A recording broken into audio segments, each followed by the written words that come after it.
Get ready for a brand new story I'm about to tell you, right here on my channel. Please subscribe to my channel, it's just one click for you and means a lot to me. Rita was a good woman, beautiful and stately, maybe just a little loud and a bit sharp at times, but otherwise, she had it all. The only thing she lacked was luck in her love life. No matter how hard she tried, she never seemed to meet that one special person. She was tired of searching. Years passed, but ordinary happiness, the kind every woman dreams of, never appeared on the horizon. Sometimes she'd think, this is it, this must be it, but upon closer inspection, it never was. This time was no different. Edward came to the store where she worked as a sales clerk, something about fixing the wiring. Tall, smart, though admittedly a bit too thin. But Rita didn't mind. If the bones were there, the rest would follow. Between them, sparks seemed to fly instantly. Rita offered him tea. Edward didn't refuse. Word by word, Rita learned that Edward was single, unmarried, that is, living with his mother and, just like her, dreaming of simple human happiness. Right then, she thought, God has finally remembered me. Edward glanced at her with interest. They agreed that Rita would come into town on her day off, and they'd go to the movies. She went. They did. Nothing special, really, if anything, a waste of time. Edward spent the whole film laughing hysterically at stupid jokes. He didn't even glance at Rita once. She sat there thinking she could have peeled 5 potatoes in that time. After the movie, Edward asked, "Did you not like it?" Rita shrugged. "I don't know, back in the village, we have more fun." Edward smiled. "Then invite us over, and we'll come." "Us?" "Yeah, me and my mom. I can't just leave her alone here." Rita quickly changed the subject. She wasn't ready for that kind of development. 2 weeks later, Edward did visit, but without his mother, since Rita had said she wasn't prepared for that meeting yet. The evening was filled with endless worrying about his mom, left behind in the city. Later, after a few drinks, Edward paced around the house, making plans about where his mother would live and where they would live, so as not to disturb her. "Edward, are you even listening to me? I'm not planning to live with your mother. I'm not even sure about you yet, let alone her. From what I can tell, she's perfectly healthy, mobile, she doesn't need care." "Rita, this is exactly what I was afraid of." "Afraid of what?" "My mom told me right away I should look closer. She said if a woman wants a man, she has to want his mother too, because they're one and the same. And if a woman tries to separate a man from his mother, she's no good." For a moment, Rita just looked at him, thinking, he must be joking. But no, he was completely serious. She stood up, sighed, and started clearing the table. "Ritochka, why are you cleaning up? We were having such a nice time. I have to get up early tomorrow." She noticed the greedy look Edward gave the last bottle on the table and sighed again. She made up a bed for her guest on the summer porch.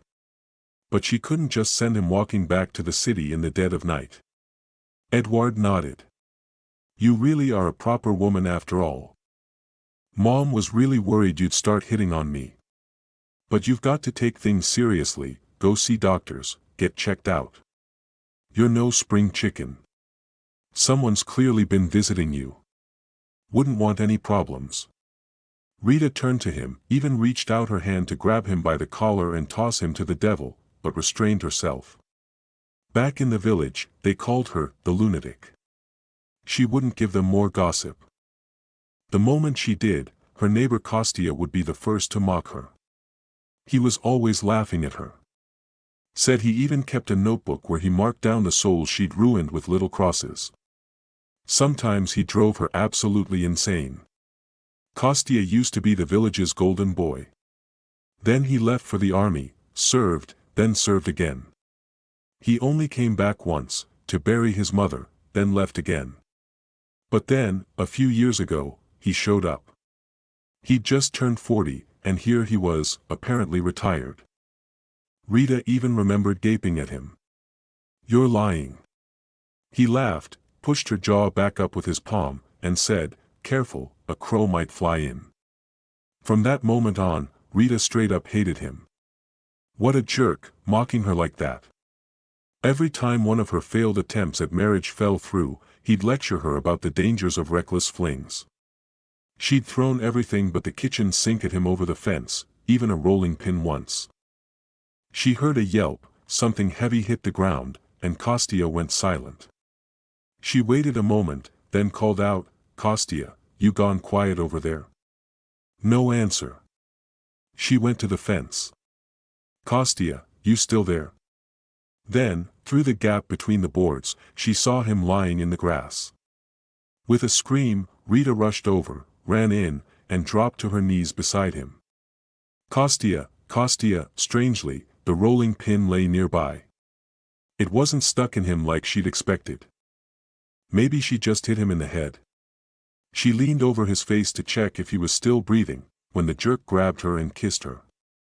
And not some childish peck, either. Oh, how she yelled at him, called him every name in the book. But it was like water off a duck's back. Early the next morning, before the village was awake and in time for the first bus, she woke Edouard. "Come on, get up. The bus leaves in 20 minutes. "Rita, what's with you? I never wake up this early. And I still need to wash up, have some coffee. Remember this for next time, okay?" Rita raised her voice. "Edic, I'm not remembering anything. Got it? There's no next time for you and me. Go live with your mom and don't even think about it." Edouard grumbled and started getting dressed. "Mom told me right away you weren't a good woman. You even told her not to visit. Your mom's absolutely right. Now hurry up before anyone sees you." She stepped outside and, of course, saw Kostya by the fence. He grinned wide. "Mornin', neighbor. I see you're sending off your guest. Why so early?" Rita squeezed her eyes shut, then grabbed Edouard's arm and dragged him toward the bus stop. "She won't answer anything. She'll simply pretend not to hear anything at all." But Kostik wouldn't let up.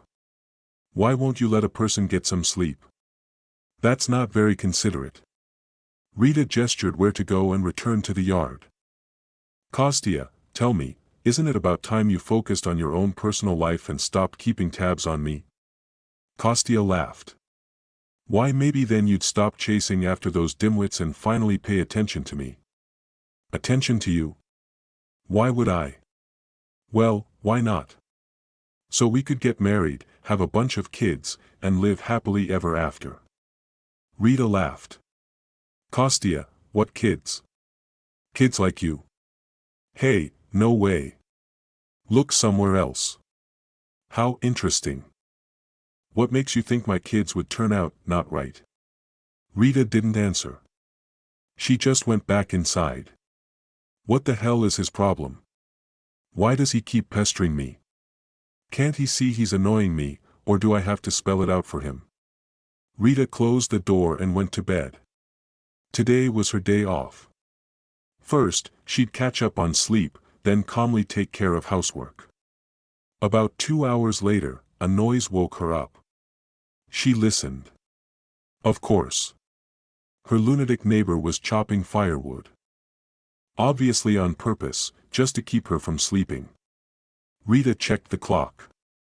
8 a.m. and she couldn't even complain. In the village, everyone starts making noise early. She closed her eyes, trying to fall back asleep. Fat chance. It felt like the axe was slamming right outside her window. Rita got up, made herself coffee, stepped onto the porch, and sat down. Kostya hadn't noticed her yet, but she could observe him calmly. Yeah, no wonder Edouard was jealous. His muscles rippled. His back glistened with sweat, and under his right shoulder blade, Rita flinched. It looked like a scar from a bullet wound. That's why they'd forced him into early retirement. And yet, how many times had she mocked him for being a pensioner without even knowing? "Good morning." Again. Kostya grinned, reached for his t-shirt, then waved it off and didn't bother putting it on. Surprising even herself, Rita asked, "Coffee, hard worker? You didn't let me sleep anyway." He looked at her in surprise and nodded. "I'd love some." Rita went inside to make coffee, and when she returned, Kostya, now wearing his t-shirt, was sitting on her porch, petting her cat. "Rita, sorry. Didn't mean to wake you. Honestly, I didn't think you were still asleep." "Yeah, well, maybe I'll get more done now. Want me to help?" She gave him a once-over and nodded. "You know what? I really do. Just stay out of my sight for the rest of the day." Something flashed in his eyes, but Rita didn't have time to figure out what. She didn't see Kostya at all that day. It was like he'd left town. Maybe he actually went to the city or something. By evening, a police car pulled up at the gate. A woman stepped out, glanced around disdainfully, and fixed her gaze on Rita. "You Rita?" She hated the woman's tone, but still answered, "Yes." "And you are?" "I'm Anna Grigorievna. Edik's mother." Rita barely held back a laugh. "Edik. Oh. Did little Edik get lost?" The woman's eyes flashed. "Listen here. You've caused my son emotional trauma. How dare you speak to him like that? Turning him against his own mother. And then, for some reason, you didn't even walk him to the bus stop. Some deranged rooster attacked him. Ruined his suit, left him with injuries." Rita repeated in confusion, "A rooster?" "Yes, a rooster. If I'd known it was so dangerous here, I'd never have let him come. Now I'm going to sue both you and the owner of that rooster." "Well, the owner, fine, but why me?" "So you'll compensate my boy for emotional damages." Rita couldn't hold back any longer. She burst out laughing, hard. A full-blown fit of laughter. She laughed until tears streamed down her face, until her stomach ached, and she couldn't stop. The boy's mother was still shaking her fist at her, calling her names, but Rita didn't hear any of it. When the car drove away, she just collapsed into the grass and started sobbing. "Hey, don't cry. What are you crying for, huh? Here, have some water." Kostya sat down beside her in the grass, holding out a large mug. Rita grabbed it and gulped it all down. She set it in front of her and sat in silence. Kostya was quiet too, then nudged her shoulder. "Come over to my place, let's have some homemade hooch. I've got some real strong stuff, like 70 proof. We'll forget about all this nonsense." Rita smiled through her tears. "I don't drink moonshine." "Fine, want some wine? I've got a bottle or two. Not that I know anything about wine. Friends bring it sometimes. Come on, I promise I won't get handsy. Just a quiet drink." Rita wandered around the house while Kostya set the table on the porch. Oddly, the place felt cozy, clean. There were photos on the wall, Kostya in uniform, Kostya with friends. "Rita, come on, everything's ready. Look." He handed her a fancy bottle, and she laughed. "You've never seen anything like this, huh?" Kostya kept his promise, didn't tease her, didn't bring up Edik once. And when it got completely dark, he picked up a guitar. "You play?" "I even sing." Kostya grinned. Rita didn't even notice time passing. It was already starting to get light when she suddenly realized.